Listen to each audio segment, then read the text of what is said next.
মোবাইলের অ্যালার্ম বাজলেই আমরা ঘুম থেকে উঠি, কিন্তু যখন মোবাইল বা স্মার্টফোন ছিল না তখন মানুষ কিভাবে জাগতো সে সম্পর্কে আজকে গুরুত্বপূর্ণ তথ্য আপনাদের সাথে শেয়ার করি।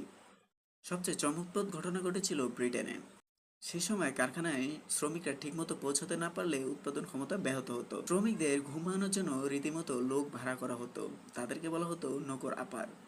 এদের মূল কাজই ছিল শ্রমিকদের ঘরের জানলা দিয়ে ভোরবেলা ঠক ঠক করে শব্দ করা, তাদেরকে জাগানো এবং নল দিয়ে মটরশুঁটি সবচেয়ে মজার ব্যাপার হচ্ছিল, আপনি যতক্ষণ না পর্যন্ত বিছনা থেকে না উঠতেন ততক্ষণ পর্যন্ত তারা নড়তো না। প্রাচীন যুগে সময়ের হিসাব রাখার জন্য এক ধরনের বিশেষ মোমবাতি ব্যবহার করা হতো।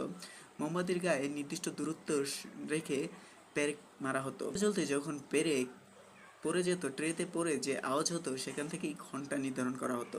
আর সেই শব্দেই মানুষের ঘুম ভেঙে যেত।